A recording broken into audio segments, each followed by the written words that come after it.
Today we're going to be starting a new series. We're going to be talking about the holy days or the set apart days. They have a lot of different names, but they're the sacred days that we are commanded to observe in Leviticus. Each day is different.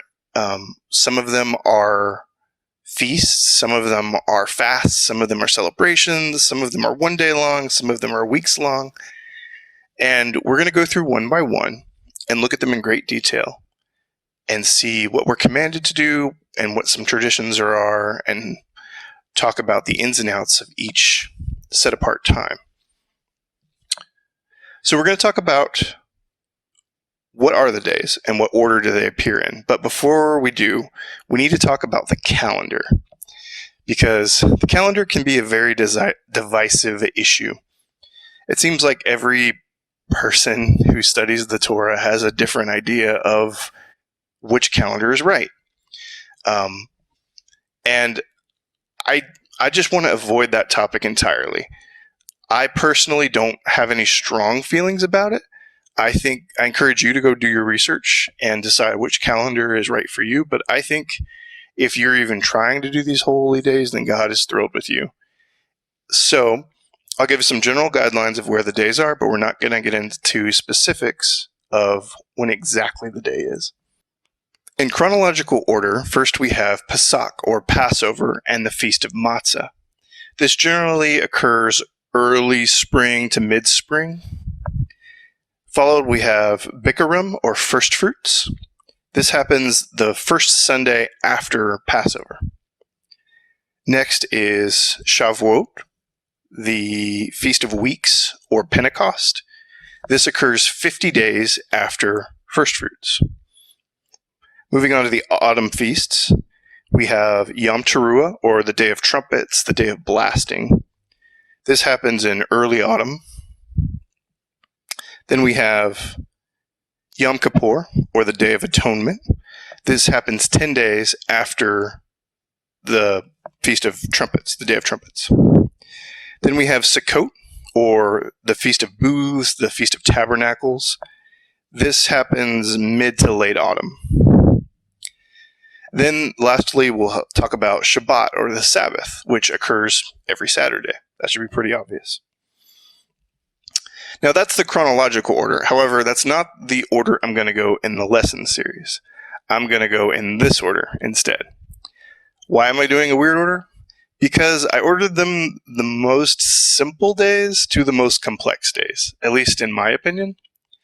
I feel like since we're doing a study, we should sort of ramp up to the more difficult topics, and we'll start out with the easy ones, because the first one chronologically is the Passover, and that one is actually pretty complex. So we're going to go a little bit out of order. We are going to be using a number of sources to look at the holy days. First and foremost, we're going to be using the scriptures. That's obviously the most important thing, is what God tells us to do. Secondly, we're going to be looking at Jewish traditions and the Talmud. Now, a lot of people have some strong feelings about the Jewish traditions in the Talmud. Let me just say that I do not treat the Jewish traditions in the Talmud like law. I see them more as commentary on the scriptures. And like any other commentary book or video or anything, some of them can be really helpful, and some of them not so helpful. So I think we're going to objectively look at what is done, and then we can decide what might be good to keep and what might not be so good to keep. So again, I do not see the Talmud on the same level of the scriptures. To me, it's just commentary. I think that's important to know. But I think we can glean some valuable things from it, so it's worth looking at. One example I like to use of something from the Talmud being good versus something being not so good from the Talmud.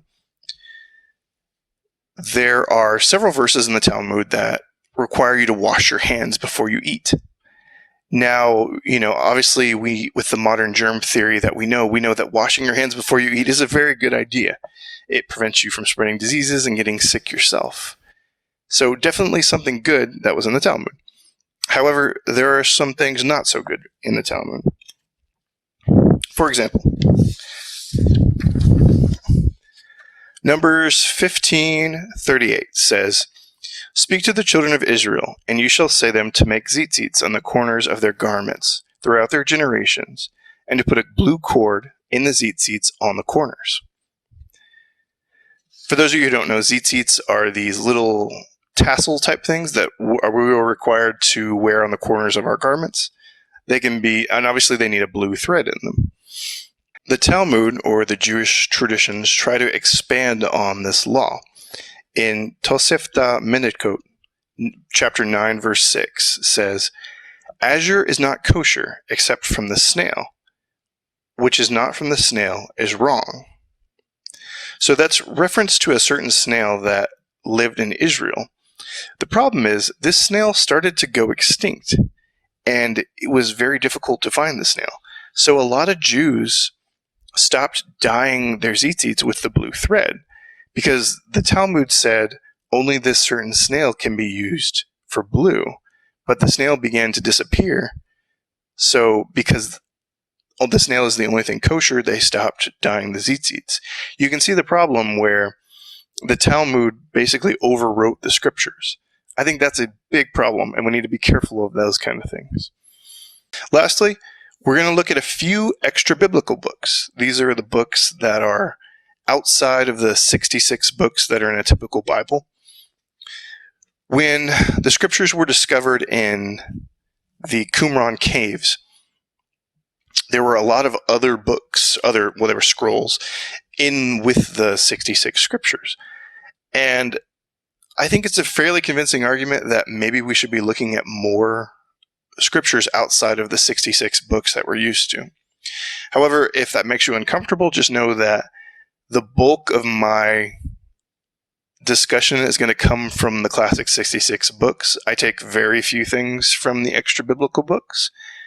And if it makes you feel uncomfortable, just ignore those parts. That doesn't hurt my feelings at all. So I hope you get something out of this series. I hope it's very helpful. If you know me in person, I'd love to hear your thoughts about it. If you don't, feel free to comment. I want it to be sort of a discussion. If I'm wrong about something, I need to know that. If there's something you want to add, that'd be great too. But I look forward to running through this with you, and I hope you enjoy it.